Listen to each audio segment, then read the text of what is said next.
Sikat nga tong salt bread sa Korea kaya sinubukan ko na din siyang gawin, Nag-research ako, nakita ko na halos same lang sila ng recipe ng baguette.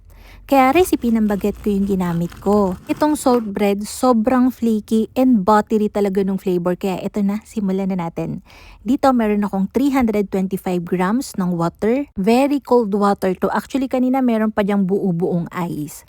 So naglagay din ako dyan ng 10 grams ng sugar, 500 grams ng bread flour, 10 grams ng salt, 10 grams ng instant yeast, and 15 grams ng butter. So, yan lang lahat yung ingredients natin.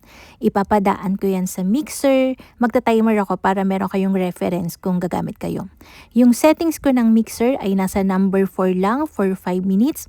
Then, after 5 minutes, tinaasan ko na yan up to number 6 na speed settings. Yung mga ganitong klase ng dough, ma-achieve nyo makapag-form ng gluten, pwede kayong gumamit ng autolysis method. So, ayan, ganito yung texture na kailangan natin para masabi nating ready na siya. Mag-window pane kayo. Oo, medyo sticky talaga yung dough natin kahit matapos tayo mag-mix. Meron tayong 65% ng hydration dun sa baker's percentage natin. So, medyo malagkit talaga siya.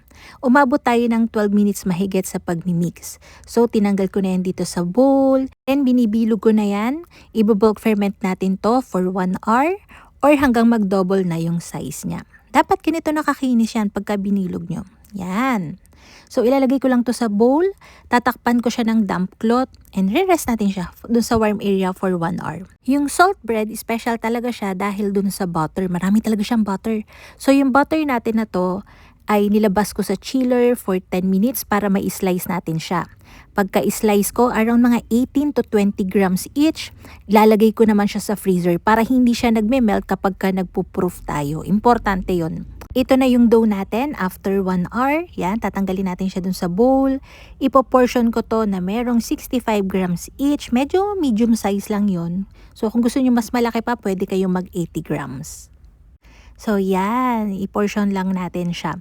So, ibibilog natin to after nating ma-portion. Then, pagka nabilog na natin lahat, lumabas to ng nasa 13 pieces. Nung mabilog ko na nga lahat yan, ikokorte ko siya na parang apostrophe. Or kaya, yan, yung ganyang shape. Hindi ko alam kung anong shape. Paki-comment kung anong shape ba yan. Sperm shape? Hindi, charot. So, kailangan natin gawin yan para mamaya kapag magpa-flatten na tayo, madali na natin siyang maipa-flatten. Hindi na masyado mai-stress yung dough na ikokorte pa natin siya ng ganyan, tsaka natin siya ipa-flatten. Then, ito pa yung pinakamalupit na sekreto. Diga nga ay malagkit yung ating dough kasi mataas yung hydration natin. Hindi rin naman natin pwedeng ibaba. So, pagkakorte ko sa kanya ng ganyan, binalot ko siya ng plastic, then inirest ko siya sa freezer for 20 minutes to 30 minutes. Para kapag ikokorte na natin siya, mas manageable siya, mas makukorte nyo siya ng maayos, hindi siya masyadong malagkit. Then, rested na din. So, hindi na siya basta-basta umuurong. And kapag ka nagpa-flatten kayo, make sure na iangat-angat nyo din. Kasi, syempre, babalik pa yan eh. So, nakikita nyo, mas madali akong makapag-flatten dahil nga malamig yung dough, hindi siya dumidikit. Kung masyado kayong nahihirapan, pwede naman kayong mag-dust ng flour pa unti-unti. Okay lang. Habang pinapalaman ko yung butter, nakita nyo nirorolyo ko siya pero binabata ko pa rin siya. Ganyan, para mas maganda yung pagkakaroll sa kanya. Paumbok, hindi siya palapads kasi maluag yung pagkakapalaman ng butter. Kasi syempre yung butter natin, pagka nabake yan, ay matutunaw naman talaga siya. So, nag-start tayo sa malamig na dough. Siyempre, galing siya sa freezer, di ba? So, maaapektuhan nun yung final proofing na time natin. Malamig yung dough, malamig yung butter, frozen siya. So, pinoproof ko to for around mga 2 hours to 2.5. Okay lang na mag 3 hours or hanggang mag-double yung size. Habang pinoproof ko nga yan, ayan, ini-sprayan ko yan ng water kapag napapansin kong nade-dry na. Nasa cabinet yan, pero syempre, madedry pa rin yan. So, para mas flaky yung kakalabasan ng inyong salt bread, mas maganda na isprayan nyo siya ng isprayan ng water. Then, nung kailangan ko na siyang isa lang, inisprayan ko siya ulit ng water, then nagtap ako ng rock salt.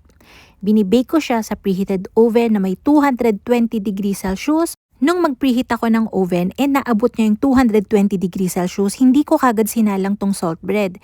Pinabayaan kong mag-preheat siya ng nasa 15 minutes pa para stable yung init ng loob ng oven. Tsaka ko siya nilagay after 15 minutes. Then binake ko yan sa 220 degrees Celsius for 12 minutes.